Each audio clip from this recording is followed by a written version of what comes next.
Hello, everyone, once again, and welcome to another Wednesday night webinar brought to you by OCD, an online platform for the treatment of OCD and related conditions. We are coming to you live, but maybe you'll be watching this recorded. So are we live? Or as the old commercial says, or is it Memorex? If you're old enough to know what that is, you also know one of the most famous posters ever made too, which was a classic. Anyway. Hope you are all doing well. If you're looking for help for OCD or related conditions, check us out at nocd.com. That's nocd.com. Oh my, good to be back with all of you. And the theme song back. I haven't done a alone webinar in a while. And apologies, I was out for a couple of Wednesdays. My job has me traveling a lot more, doing a lot of things. So I apologize when I'm gone on a Wednesday. I try not to be, but you know what? It does happen once in a while. So we'll do all that we can to be here or to have great people coming in to host if I am not available. All right. Well, let's see. The first question came in at 10:13 a.m. this morning. I always like to see who wins the time. Peter says that you feel like your obsessions are not talked about often and you tend to miss them when they happen. You obsess about recovery, overcoming anxiety, thinking the right thoughts, feeling the right feelings, things of that nature. However, you don't see them mentioned anywhere and you don't feel seen. This makes you feel alone in this and you don't know how to approach it. Can you help? Well, sure. I mean, lots of people who will spend time worrying about if they have to have the right thoughts or feel the right feelings. In fact, I'm going to ask in the chat if any of you have ever had obsessions and compulsions about, am I feeling the right feelings or am I thinking the right thoughts? Just put a little me or yes or hi or something out there. And I bet that we will show Peter there that he is not the only person who has these kinds of thoughts. And in terms of treatment, how do you approach it? Well, as we would any other OCD, there's no difference in this one. We want people to be able to accept the fact that it is okay to not feel the exactly right feelings or think the exactly right things. In fact, no one that I know who has OCD has ever felt the quite right feeling, that at least that OCD has said, congratulations, you finally felt the right feeling, or has thought the quite right thought to the point where OCD says, nice job. You've finally thought the right exact 100%, no doubt about it, ironclad, absolute thought that I was hoping that you would. And now I can go away. You finally did it. Congratulations. All is well. That has never happened. That is not going to happen. We are not even going to waste our time trying to make that happen because we know that it is a fool's errand trying to achieve something of that nature. So instead, what are we going to do? We're going to accept that OCD tells us you're almost there. You're so close. This is not quite the right feeling, but if you could just get to the absolutely right feeling, then everything in your life will be fine or okay. I've had some amazing feelings in my life, right? And I've had moments of bliss, where I thought, boy, if I could just bottle this and live in this feeling for the rest of my life, that would be amazing, right? Or sometimes people have the thought, right, well, that's the pinnacle. It's never going to get better than that. Maybe it's all downhill from now. Whatever it might be, I love those moments. But I also know that they're not the ultimate goal of life to live in that, because those are fleeting experiences. Now you might say, why can't we live like that? Well, I don't know. Maybe one day there will be some kind of drug invented that we can just live in that moment. Oh, wait a minute. There are people that when I've treated people who have used drugs, who have said the first time that they've used a certain drug, it's the best they ever felt in their entire life. And then guess what they did? They spent the rest of their life trying to achieve that exact same high. Guess what they never achieved? The exact same high. You know why? The first time they felt it, yes, it was probably the most intense feeling they ever felt. And they also blew out a bunch of their neurons to the point that they can't ever feel that way again, because they don't have the neuronal capacity to be able to feel that way again. So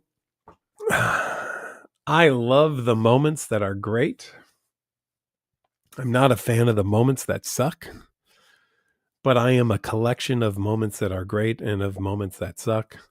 And all of those make me who I am. And instead of trying to decide that I can only have these certain things or only want these certain things, I try to help people live with the idea that we are a collection of all things. And it is all those things that make us who we are. So if your goal is to always think the right thought, feel the right feeling, and overcome anxiety, which would be ridiculous to do, by the way, no one should overcome anxiety. You want to have some anxiety. If a car cuts you off in traffic, I hope you have an anxiety reaction to it. Because if you don't, you'll be like, oh, it appears a car has cut, and you'll have been hit. Instead, you want to be like, bah! And just without even having to put much thought into it, react to it, do something with it, and then recover from it afterwards. So I hope that that's helpful. I like this one. What is the solution for OCD? What if? My favorite solution is, that's my favorite solution. If everybody could just get to, that would be great. I don't really know how to spell that. If anyone wants to spell that in the scroll, that'd be great. We can have a contest about the best way to spell. Is it a meh or is it an eh? We can debate all the logistics, I suppose. But that to me would be the best solution for OCD what if, because it sure isn't going to be to find an answer, because no one with OCD has ever asked a what if question and then gotten an answer that was satisfying. So we are not here to try to find a satisfying answer to what if questions.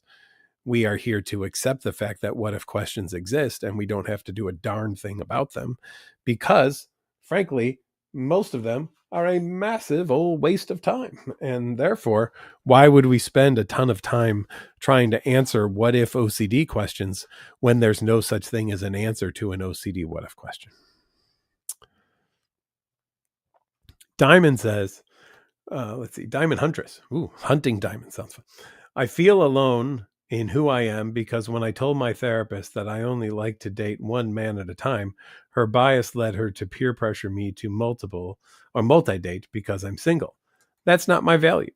Okay. How am I supposed to feel confident in my personal dating style when a professional made me doubt who I am? I feel depressed. Well, let me challenge some wording here.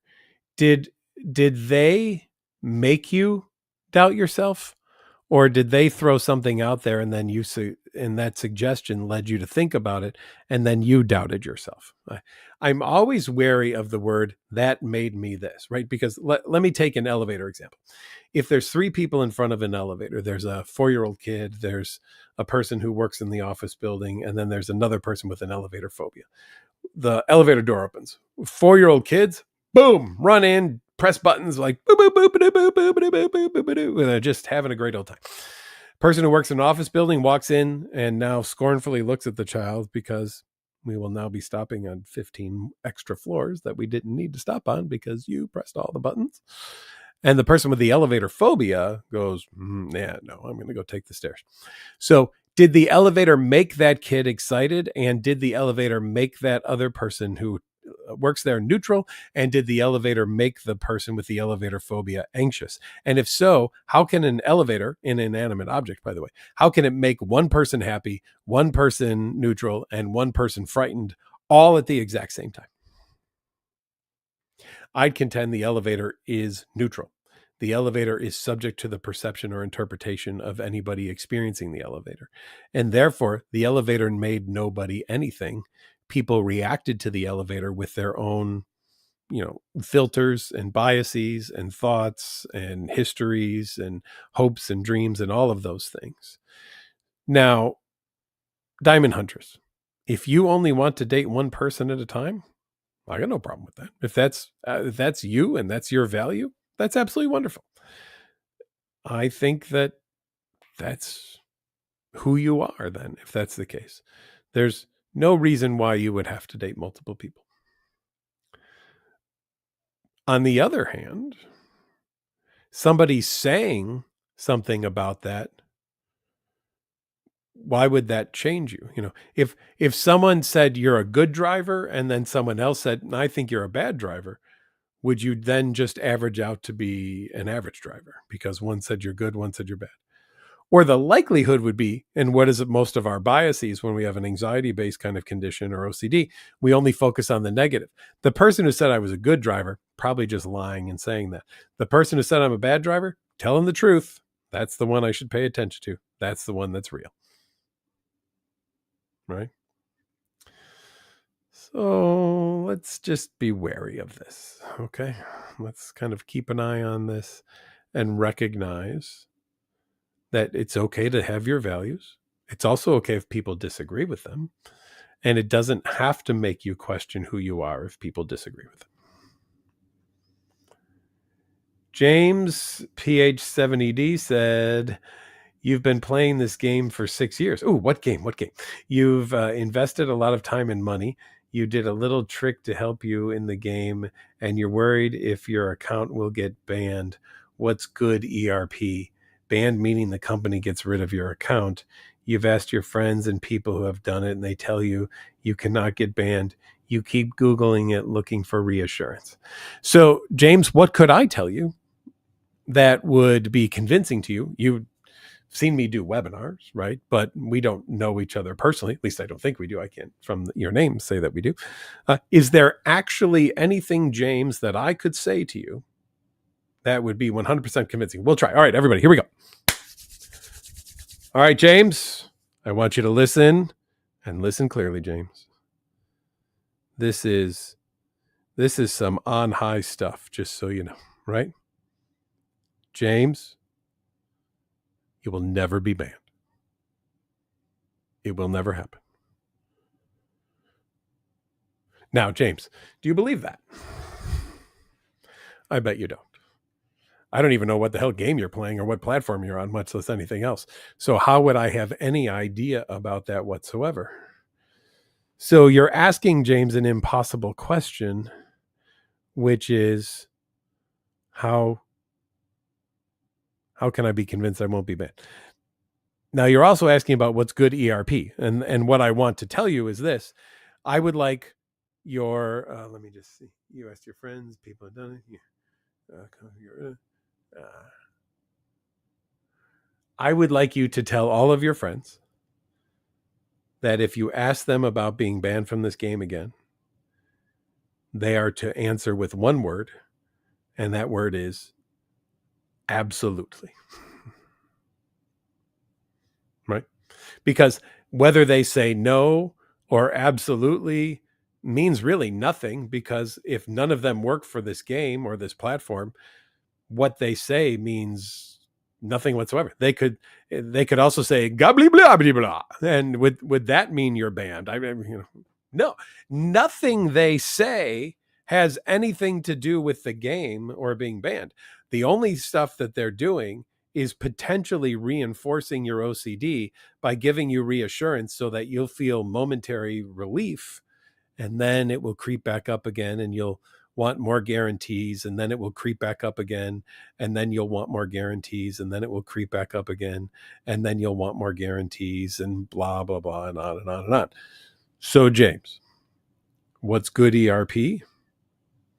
Not asking people if you're going to get banned. Accepting the fact that it's a possibility and moving on.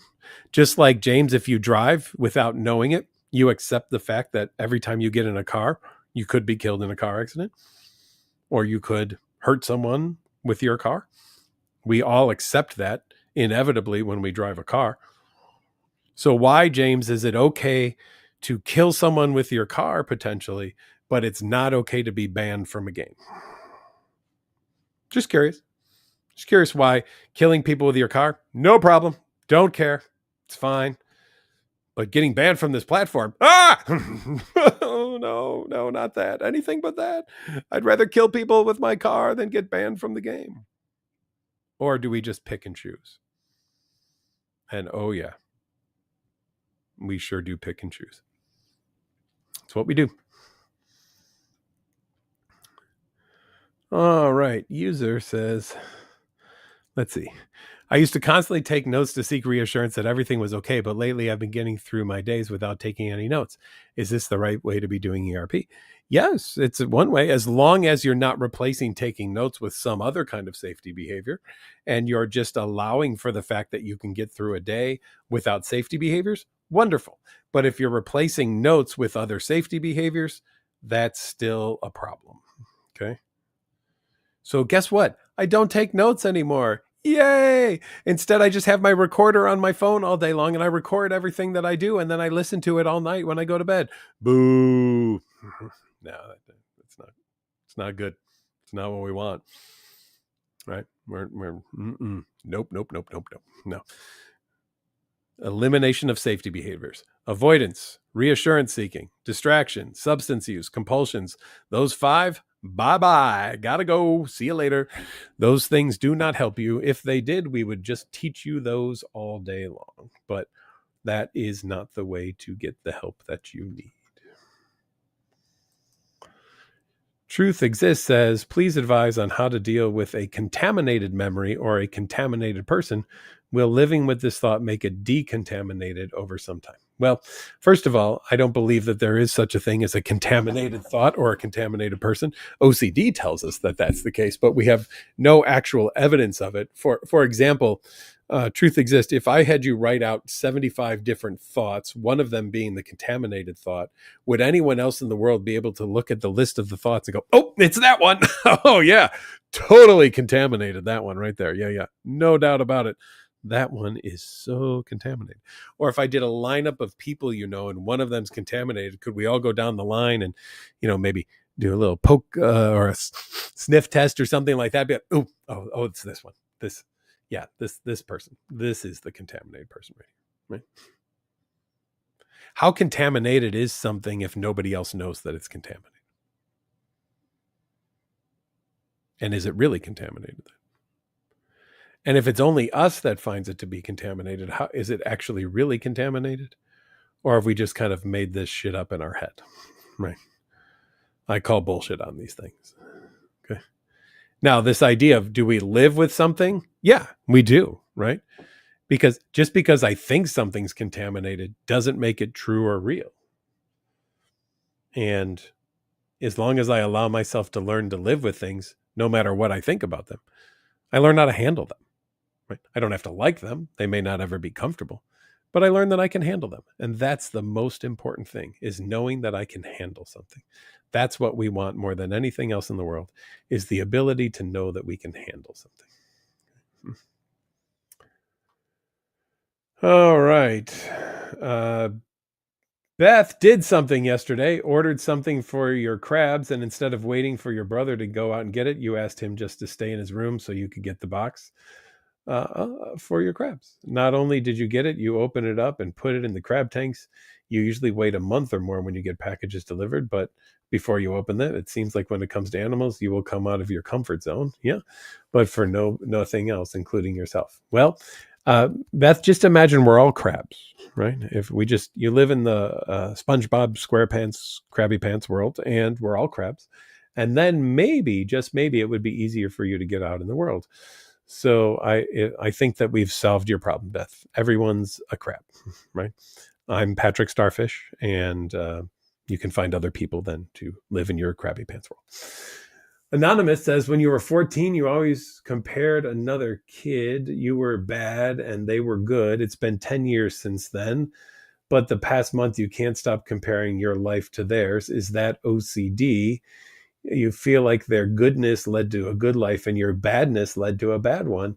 They have a normal life and yours is heavily affected by OCD.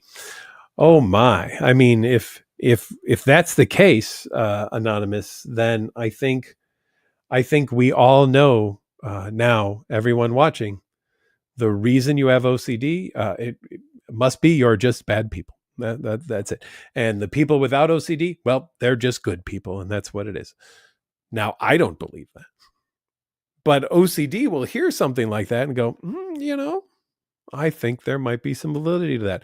Why don't we commission a 75-hour study on that to just collect some preliminary data? And if the data pans out, which in OCD, data that is negative and goes against us always pans out, we can then commission a larger study for about 8 million hours of time of all of our lives to just discover how is it that we were born such bad people and our lives are so bad because of being bad people, and we are punished with this dang obsessive compulsive disorder that we have. And then how did that guy on this webinar, who doesn't have OCD, what did he still do something to have to dedicate his life? Or no, you know what it is, everyone. I secretly just, yes, here we go. This has to be what it is. The only reason I must treat OCD, if all of you are bad people and I'm a good person, is so that weekly I could feel better about myself, knowing how much better I am than everybody else because I don't have OCD. Now, when I say that out loud, I hope you hear the bullshit that is, right? But when you run these things in your head over and over and over again, how much time do you go, yeah, that's a possibility that could be, it might be that way. It could happen.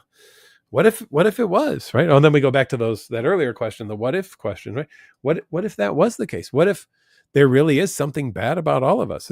So the International OCD Foundation Conference, we could just call the International Bad People Conference, right?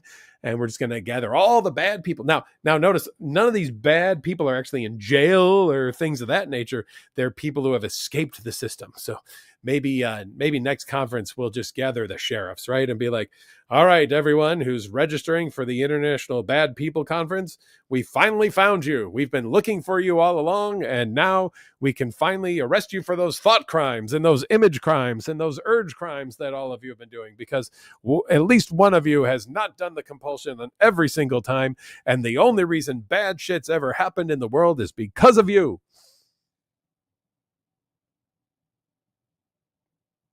Does that sound legit to anybody? I know your OCD is going, this guy's like our prophet right here. He gets it. Yes, that's it right there. He understands. Yeah. But when you walk away from the OCD logic and you hear what I just said, would you put that on anyone else here tonight that's in the scroll? Would you say that to anyone else? Would you go to anyone else on here and go, I know why you have OCD too? Because deep down, you're a terrible person. And that's why. I don't think you would. I really don't.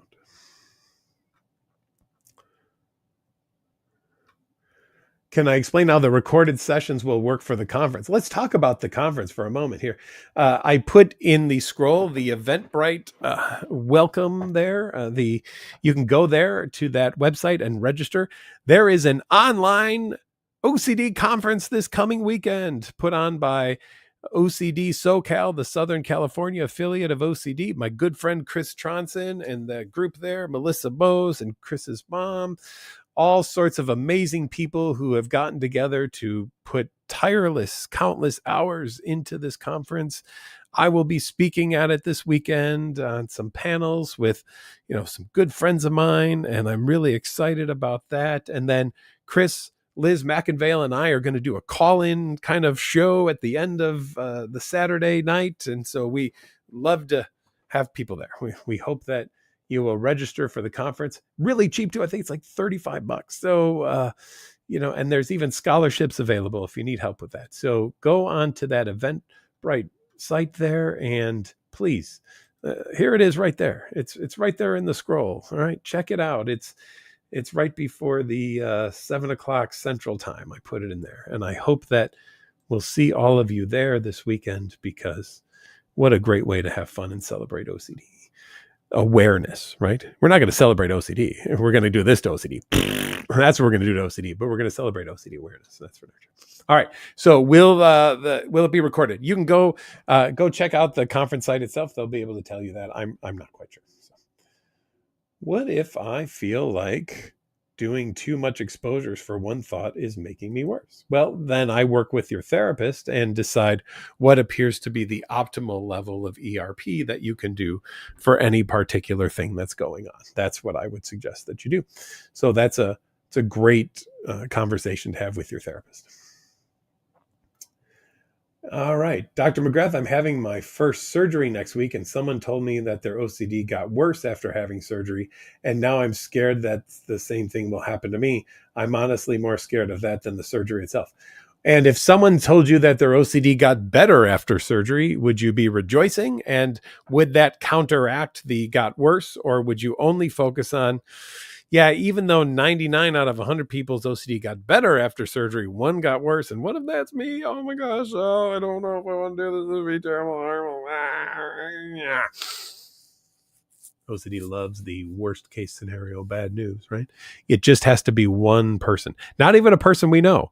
Yeah, this person I know has a friend who read this on the internet like 20 years ago when it first came out, and they had a friend that they talked about whose uncle's great second grandniece cousin, twice removed from a country that didn't have the internet, but it was passed on orally through tradition and then written down, once had this happen to them. So could that happen to me?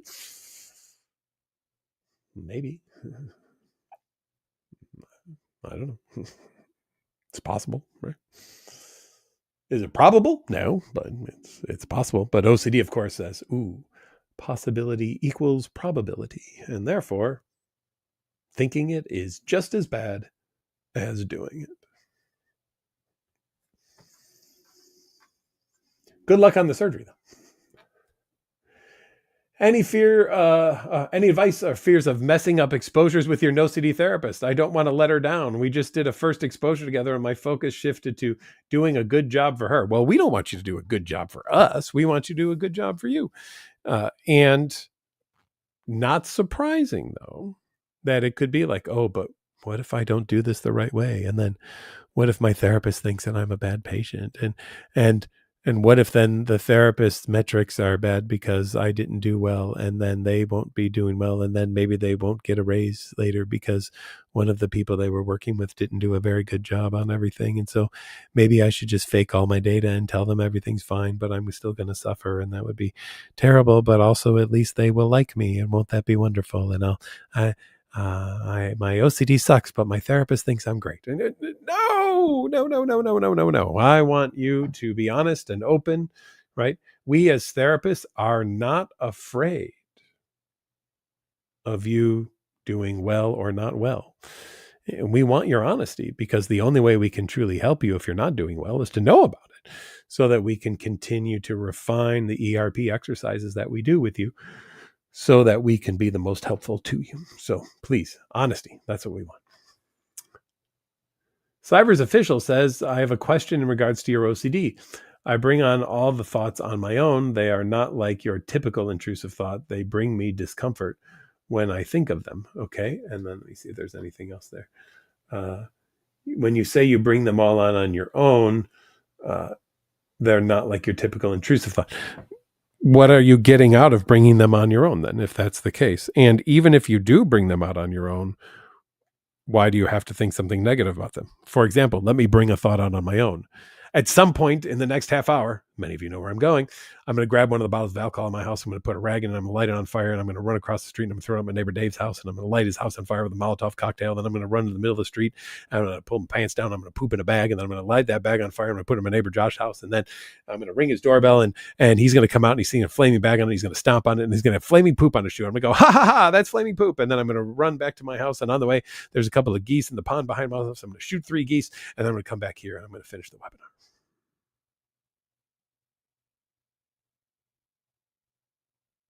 Did I do it?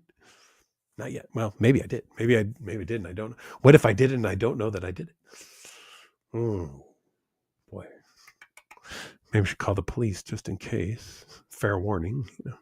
Could you post a officer outside my house for the next half hour to prevent me from running across the street with a Molotov cocktail? Or can I purposely bring on a thought and not be bothered by it whatsoever? 100% I can. That thought does not bother me in the slightest. I find it rather funny, actually. So it is possible to bring something on and not have discomfort with it. And that's what I would want you to work on with a therapist, because that, well, what we're going to do in therapy for sure.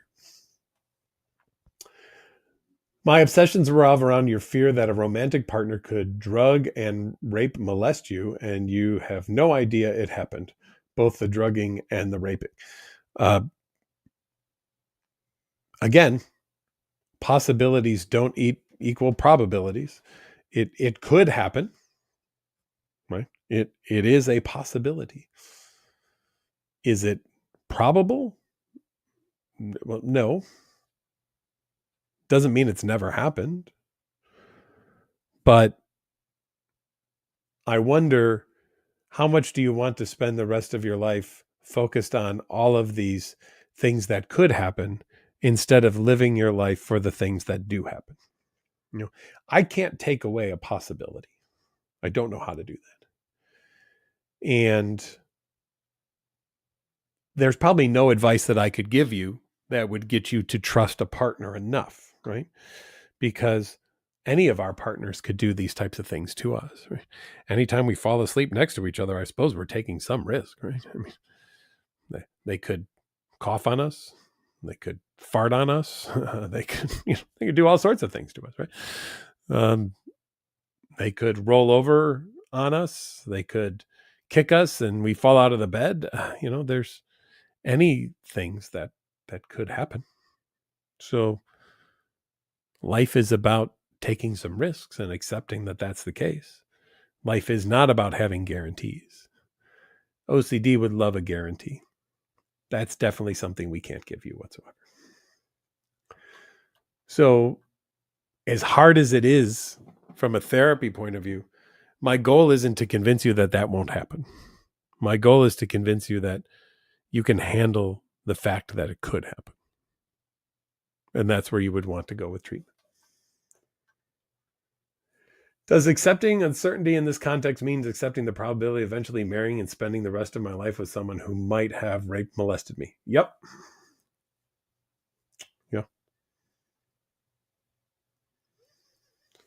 Yeah. And no one obviously likes thinking that. But when we marry someone, we accept all sorts of probabilities. When I got married, I made a vow which said, in sickness and in health. I did not realize that we would only get sickness and that she would be dead within 5 years. So, or was it 5 years? No, geez, it was longer than that. 8 years. I took, there was, it was a lot more than that. Yeah. So it was 7 years. So, I took a risk when I got married. And I stood up there and said, in good times and in bad, in sickness and in health. Because most people just assume we're going to have some health for quite a while. We'll deal with the sickness when it comes. For us, we had health for a year and a half or so. And then we had surgery after surgery after surgery, and then cancer. So if I ever get married again, I already know going into it that I could marry someone who will also die on me. And I accept that uncertainty. 100% accept that. That's the case.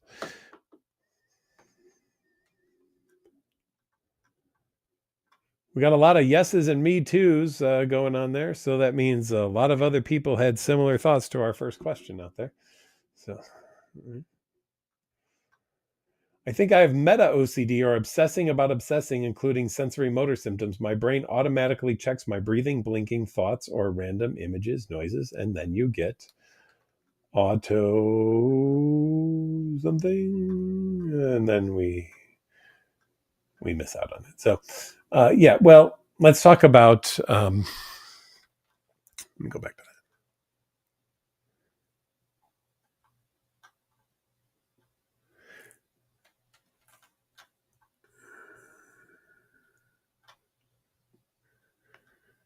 Ooh, it just jumped on me. So there we go. Okay, there we go. Your brain may automatically check your breathing. In fact, it does that without you having to think about that, because part of your brain is always doing that to regulate it. So the fact is that we don't need to check on it. We're going to breathe whether we think about breathing or not. We're going to blink our eyes whether we think about blinking our eyes or not. I notice my hand is on the back of my head right now. I didn't consciously think of it doing that. It just kind of did it, right? I didn't think I would like to now put my hand on the back of my head and rub the back of my head a little bit. Suddenly I just realized it was there, and I don't know why. So when we get to this point where we think that we have to control things on our body that are already being controlled automatically, we start screwing with the system. And that's when things start to feel like they're going wrong. That's when things start to feel really bad, right? The truth is, on this situation, though, again, we don't need to do that. So now what we want to do from a treatment point of view is, I like to have people only think about breathing. Don't think about anything else. Just think about breathing. And then after a while, they're like, I'm getting hungry. It's like, no, not food. No. Think about breathing, right? Well, yeah, but I know you're talking, which means you're thinking about something else other than breathing. And after a while, they start to realize it's impossible to only think about breathing. Correct. It's also impossible to only think about blinking or hearing or anything like that. And when we get you to be so tired of thinking about it, you start to kind of move away from doing that, right? So sometimes we prescribe the problem in this situation, and we have people do the very thing that they've been trying to avoid doing to learn, I guess I don't need to do that. Matthew says, thank you for this. Currently, you're in therapy with an OCD, self-harm OCD. You're really struggling with accepting uncertainty around possibility versus probability. How can I accept that knowing isn't likely? Matthew, let me put this out there. Matthew, I have no idea if I'm going to make it up the stairs after this webinar. I'm in my basement right now. Welcome all to my studio down here. And I'm going to have to go upstairs. And I have no guarantee that when I get to the stairs and I take those first steps, that I will hit every step and that I won't fall. Now, Matthew, if I don't want harm coming to me, and a guarantee potentially of that, would it be best for me to just never go upstairs? Because then I won't worry about falling down the stairs.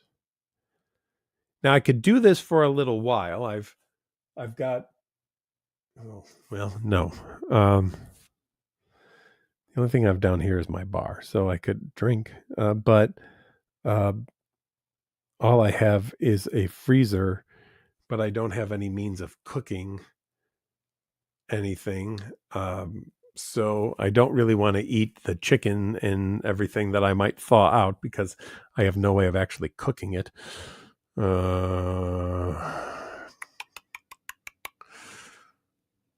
going to live for a little while down here in the basement, but then I'm going to be in a calorie crisis. Maybe, Matthew, what I'll do is this. I will crawl up my stairs, right? So that way I won't fall. And by crawling up, even if I slide a little bit, I could probably catch myself on the stairs, so that I will have as much of a guarantee. It won't be, it won't be 100% though. Could call my neighbor. No, I just lit their house on fire with the Molotov cocktail. They're a little busy at the moment. I can't call them. Oh boy. I could call a family member and give them the garage code to get in the house, but how do I know that somebody isn't listening on the other line and then might also get the garage code, and then they might break into the home before my family gets here and then steal all my stuff from upstairs? And while I'd love to run up there and stop them, I can't, because then I might fall down the stairs, and that would be pretty terrible. So I don't want to do that. Now, windows, there is a window I could crawl out, and it's really not that high off the ground, and I do have a step stool down here. I suppose that fall would be not as bad, but it does depend on which window I go out, because there's a pool table by one of the windows, and if I were to fall backwards and hit the slate with my head, that's a definite skull fracture right there. So I don't really want to go out that window. I could go out the window in the gym, but boy, and that has a rubber floor in it, so that might be nice, because if I do fall backwards, at least I have some more guarantee, and I could put a bunch of pillows on the ground. But then I'm going to be crawling out underneath the porch, and there's a lot of rocks out there, and it is dark, and one could be sharp, and I might cut myself, and boy, then I could get some kind of infection from that. That would be really, really bad.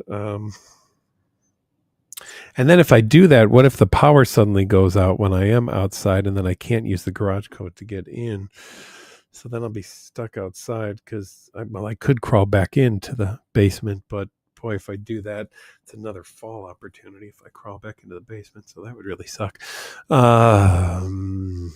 Well, I could just leave the house then, but I can't go to the neighbors because I've set their house on fire. But maybe then I could call my parents, and it is not as cold tonight as other nights, and I guess I could just have my parents go into my home, because they seem more steady on stairs, even though they're older, but they just seem steadier on stairs than I am. And then they could just grab all of my stuff, and I could move in with them. Oh, but wait, their house is a lot like mine, and there's still stairs there, so I don't know how I would get into their home. I think the best opportunity here is going to be, I'm going to buy an entire tent system, and I'm just going to live on my lawn, and that way it will be totally but weather there, oh boy, maybe more permanent structure, but it's not going to be for a while, because I don't, I'm not a builder myself, so I can't really go out and build my own home and trust that it won't fall down. And so maybe I'll get a builder. I will have to have someone go in the house to find my credit card, though, because I can't go in and grab it. But and I could just live under the porch. I mean, there are slats in the porch. There, a little bit of weather will get there, but it is some protection. I might have to fight off a wayward rabbit or something that lives under there, probably. But at some point we might learn how to coexist with each other, and that would be fine. We could, share, you have that half, I have this half, kind of thing. And then once the lean-to and tent and structure are built in the yard, then I could start living out there. Now I'm gonna heat. And boy, I don't have piping out there, which would mean probably a kerosene lamp or something. But what if I don't vent it properly, and then I get carbon monoxide? Oh my gosh. Now I gotta deal with that. And do I run electricity out there? But I better get a good electrician. I don't want to get shocked, and I don't want there to be a power surge and fire. So boy, if I could just go up the stairs. Sound familiar to anybody? Anybody ever run those scenarios in your head at all? About things, and that was probably a short one compared to what some of you have done, right? And so maybe I'm just going to have to accept the fact that there is no guaranteed safety, there is no 100% assurance, and the goal for living a successful life is living a life with knowing that I can handle whatever happens, instead of I have a guarantee of knowing what happens. That's what I would do.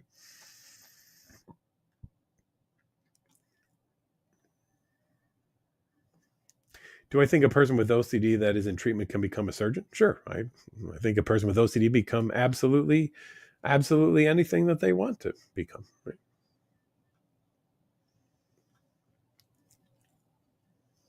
Your daughter just turned 12 and seems to have developed contamination OCD overnight. We started having sessions with an OCD therapist, but she seems uninterested and won't even talk to the therapist. If it's an overnight kind of experience, the other question that I have for you, VF Studios, is there a history of Lyme disease or strep throat or other maybe immune compromised, because there is something called PANS, pediatric autoimmune neuropsychological syndromes, that could result in this overnight kind of experience of OCD or tics, could happen also. So my recommendation is go to the PANS network, PANS, and you'll find that online.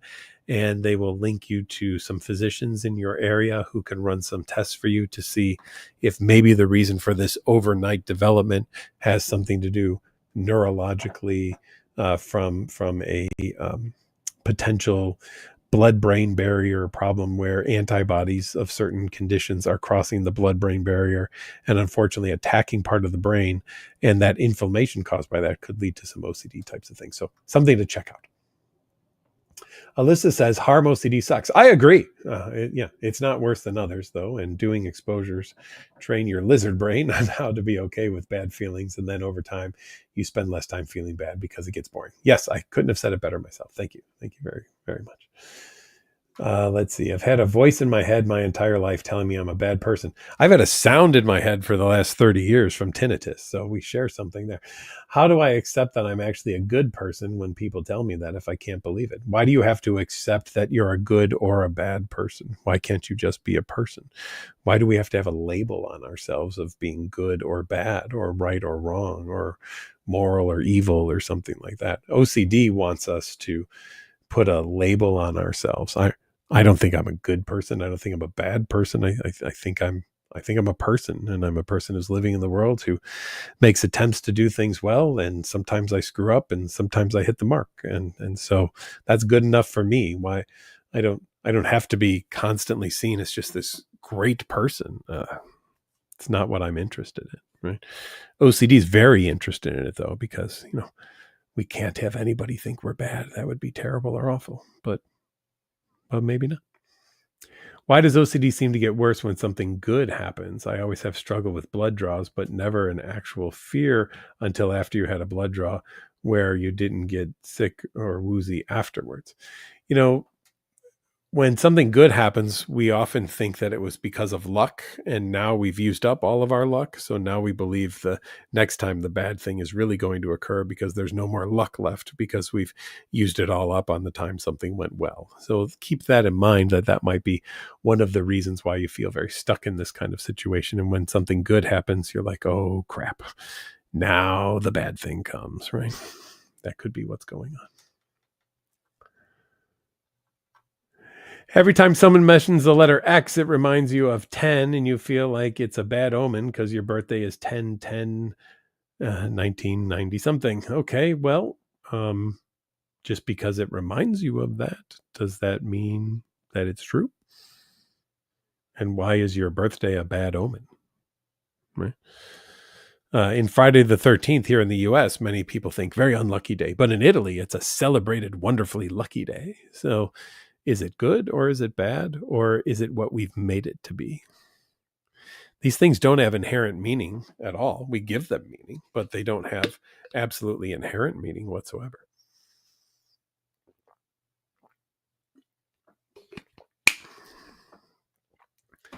I like this quote. Learn how to enjoy the vast amounts of emotion in the world without being stuck on it through doing ERP. I like that. How do you deal with OCD and trauma? With therapy, with exposure and response prevention therapy, with prolonged exposure therapy. There's great exposure-based therapy for trauma called prolonged exposure therapy, and there's great exposure-based therapy for OCD called exposure and response prevention therapy. They're very related to each other, and you can do both at the same time. We do them at NoCD too. So if you're looking for help for that, check us out at nocd.com.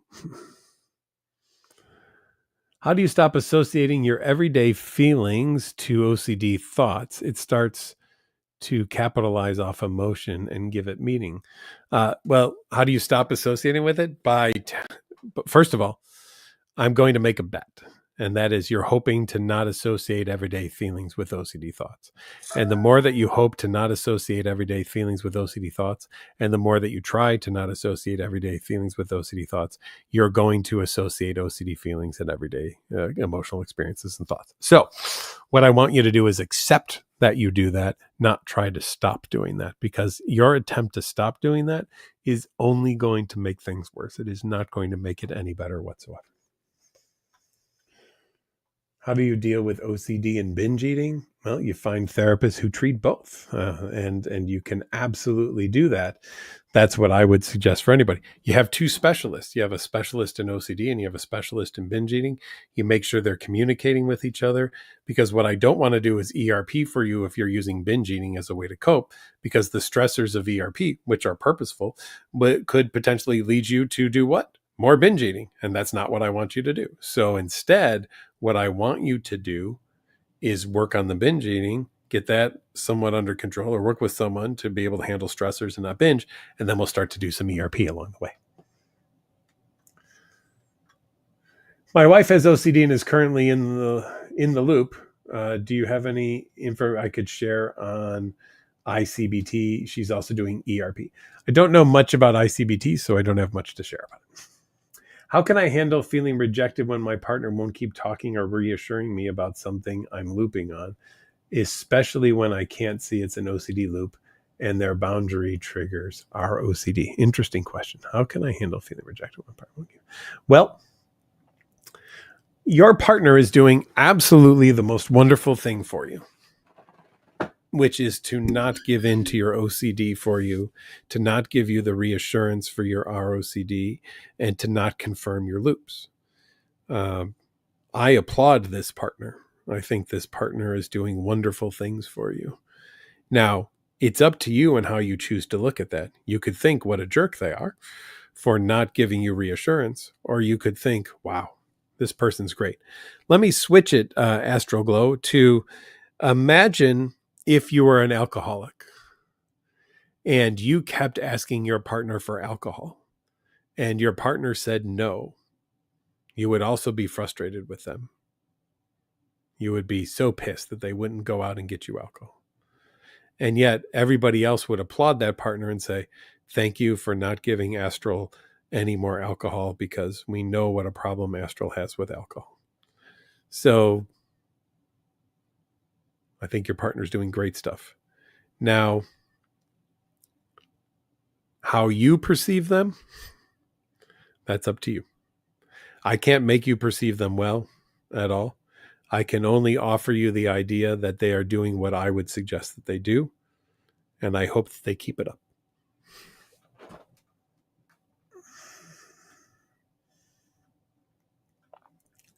What do you do for harm intrusive commands against my kids? Allow them to be there. Again, I have this harm intrusive command to take a Molotov cocktail and throw it at the house across the street. What should I do about it? And you might say, yeah, but that's a house. These are my kids. Doesn't matter. It's no different. You have children, so that's going to be your emotional pull.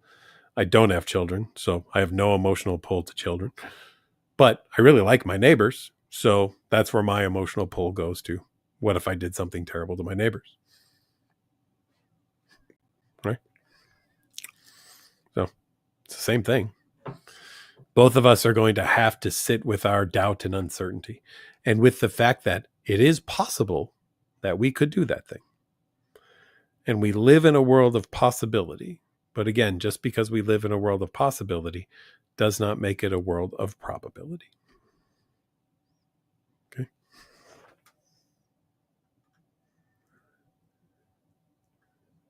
I'm being triggered by sad feelings. OCD is saying you'll never feel better. It sucks. I'm getting very tired of feeling this way.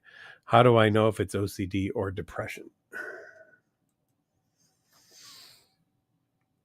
Well, either way, you're going to do a behavioral-based treatment. If it's OCD, we're going to do exposure and response prevention. If it's depression, you're going to do behavioral activation, which is going to be to get you up and get you moving and doing things and not sitting around and just hoping for things to change, but actually being an agent of change and making things change. That's what we want. So I've had people purposely listen to sad songs as an ERP because they try to avoid them at all costs because they don't want to have the thoughts that are associated with them and feel really, really bad then afterwards. And so they do all of these safety behaviors to try to not hear anything sad whatsoever. So we listen to sad songs in sessions, and we pick sad songs for each other, and we analyze them, and we talk about them, and we realize, wow, there's some beautiful lyrics in there, right? And we can handle that. And that it doesn't have to mean that it makes us sad. It could just be that that's how that person was feeling when they wrote that song. And we can live with that. So, I understand that you're getting tired of feeling this way. But if you're trying to avoid sad feelings, then all you're going to find is sad feelings. Remember, the more we try not to think of something, the more we think of it. Let's see. You say you feel like your birthday is on the same day as the greatest anime character ever created, and you're shaming him because you feel like a horrible person. Mickey Mouse was created on someone's birthday. So should they be shamed if they feel like a horrible person? Donald Duck was created on someone's birthday. Should they? I mean, we can go with every the Thundercats, right? we could do all of it. Shame is something we bring on ourselves. It's also something that OCD uses against us in order to get us to do compulsions, right? That's exactly what it will do, right? It will always, always do that. So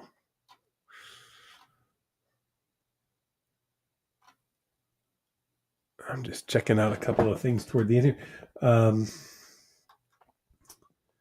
A couple of reminders. I want to remind you once again, this weekend, the OCD Southern California affiliate is putting on an online OCD conference, and you can go online and check it out. And up at the top of the scroll there, we put even the Eventbrite where you can register for it. And I hope that you will, because we would love to see you there. There's going to be some great speakers coming in to talk to all of you. And I hope that all of you liked my little story tonight. I had fun telling it. I kind of enjoy making those things up as we go along, actually. But I think sometimes it hits it on the mark. And I'll say this before we go. Keep in mind, OCD does not have your best interest at heart. OCD has its best interest at heart. OCD cares only about itself. It does not care about you or your friends or your family, how you feel, what you're doing, your work, your school, your reunion coming up, whatever it might be. OCD cares nothing about any of those things whatsoever.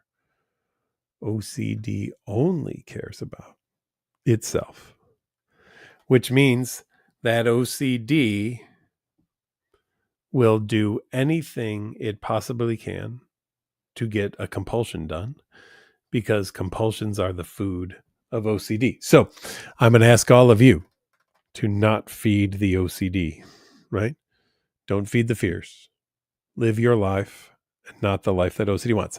And if you're looking for help for that, check us out at nocd.com. That's nocd.com, where we do help with OCD and related conditions like body-focused repetitive behaviors and tics and hoarding and depression and trauma and anxiety disorders. And we are there to help you in the US and Canada and the UK and Australia. And we do take insurance as well. Everyone, be well, and please, just I beg you, be nicer to yourself than your OCD is. Have a good week, everyone. We'll see you next week.